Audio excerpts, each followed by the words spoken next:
What is up, YouTube? We have another top 5 video for you guys today, and in this video we're going to be talking about the top 5 Sixth Man of the Year candidates for the 2017-2018 NBA season.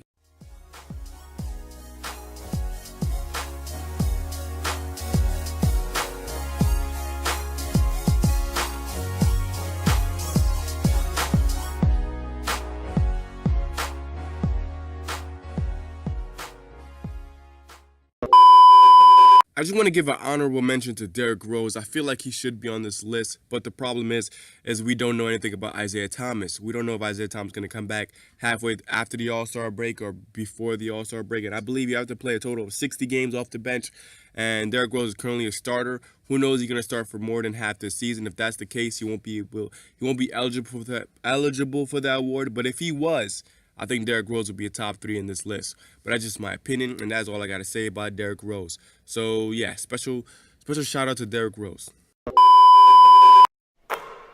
The Minnesota Timberwolves, Jamal Crawford.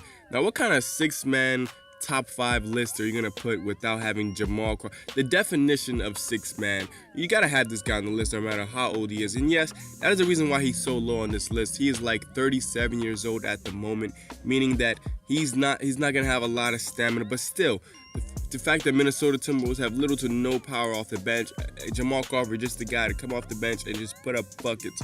But that's really all he's going to do, just score the basket for you, and at a pretty much very inconsistent level. You know, Jamal Crawford towards the end of his career has been very disappointing consistent-wise, but he still has games where he can go for 40, he can go for 30, he still's got that ability, and of course, he just, you know, the fans just love him. He's just an exciting player, and that's also a big factor of being a six-man, of just being overall exciting. And who does not want to see Jamal Crawford doing a shake and bake, or just do all those nasty crossover moves and just drop players and just do those 4-point plays? Man, Jamal Crawford is just a guy that a lot of six-mans would have to love. You gotta love Jamal Crawford, and this is why he's on this list. The Golden State Warriors, Andre Iguodala. Now, in my opinion, I think Andre Iguodala should have had this award a few years ago. I just feel like this guy is the definition of a guy that I want coming off my bench. If I were a GM right now, and if I were to select any player, and this all out of any player off the bench right now, I think Iguodala would be the top 3 or probably even number 1 in my opinion because of what he brings to the table. And what I see in players, I like players that bring a lot to the table, and that is exactly what Andre Iguodala does. Occasionally he could hit some threes, not that great from beyond the arc, but he's still a threat out there, so don't sleep on him. He can definitely hit those shots. He can definitely be a good rebounder for your team. He can play multiple positions. He can play the point guard, shooting guard, small forward, maybe even power forward position. This guy can play a lot of roles for your team. He can just fit in any role so seamlessly. He can go out there and defend the best players on your team. You've seen him. He was Finals MVP. He did his best to defend LeBron. It wasn't great, but he did what he can to slow down LeBron, even though LeBron was still dropping huge buckets. But still, he did his best to slow down LeBron James. And of course, people don't know about it, but he's a very underrated playmaker. He can definitely make plays for the team. He's just overall just a guy that you gotta have off your bench, a guy that can do so much, and he was also a star a few years ago, and he's willing to take a step back and just become a role player and just showcasing that he can do everything for your team. This is why I believe this guy should be number 1, but of course, the way the All-Star, the way the Sixth-Man of the Year, the way it's designed, it's just not designed for a guy like Iguodala. So, yeah, that is why he's at number 4. The Los Angeles Clippers, Lou Williams. Now, Lou Williams is like the spitting image of a six-man. He's just the guy that comes off the bench and just scores for your team. And that's what most NBA fans consider, that's what most NBA fans feel like six-man should do. Come off the bench and just score buckets. Now, the fact that he's on the Clippers, which actually, when you look at the Clippers roster off that bench, there's not really anyone there that can really score consistently like the way Lou Williams can. And you also got Milos coming off the bench, which is he showcased to us that he's a great playmaker and he has the ability to get everyone involved. And I think Lou Williams will be a primary scorer for him if he's going to get most of his dimes off of Lou Williams. And the fact that our shooting guard position is pretty questionable at the moment with Austin Rivers, meaning that Austin Rivers will most likely be replaced for Lou Williams at times, and that means Lou Williams will have a lot of opportunities to be on the floor and score a lot of buckets. So Blake Griffin is also a decent playmaker as well, so that means Blake Griffin is going to be making plays for Lou Williams. So I'm telling you, man, Lou Williams just has a lot of opportunities to score and has a lot of threats as well with DeAndre Jordan that's going to be able to play defense for the team and throw. He can also throw lobs to DeAndre Jordan, and also Patrick Beverley Patrick Beverley being out there to defend those guys could give Lou Williams a break on defense and just make him have a lot of energy stored up for him to score buckets. So yeah, Lou Williams is definitely going to be a top 3 Sixth Man of the Year candidate. The Cleveland Cavaliers, Dwayne Wade. Yes, my boy Dwayne Wade. Holy crap, when I found out that Dwayne Wade was going to come off the bench, I was like, bruh, are you telling me Dwayne Wade? The guy was like a 3-time NBA champ and like, 9 All-Star appearances or probably 10, 15, I don't even know. He's got a lot of All-Star appearances, and he says he's all cool with coming off the bench. And you know Dwayne Wade, last year, Chicago Bulls didn't really do great, but last year, Dwayne Wade was actually pretty damn decent.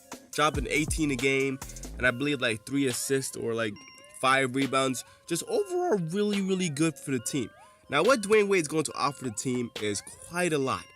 He's going to give you scoring, especially now that he's shown that he can actually be an catch and shoot player. He can actually step outside and hit those threes. So that's great for LeBron. Meaning LeBron could feed off him. LeBron could get a lot of assists off of Dwayne Wade. And also Dwayne Wade, we already seen it. We already know Dwayne Wade is a great playmaker too.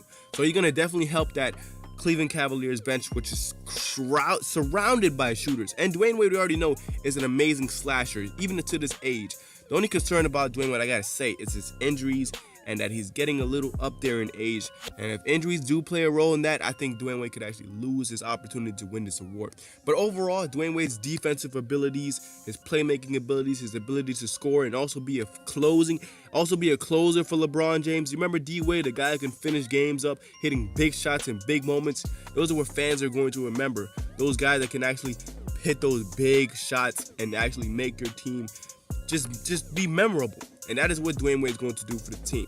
So yeah, in my opinion, Dwayne Wade is at number 2.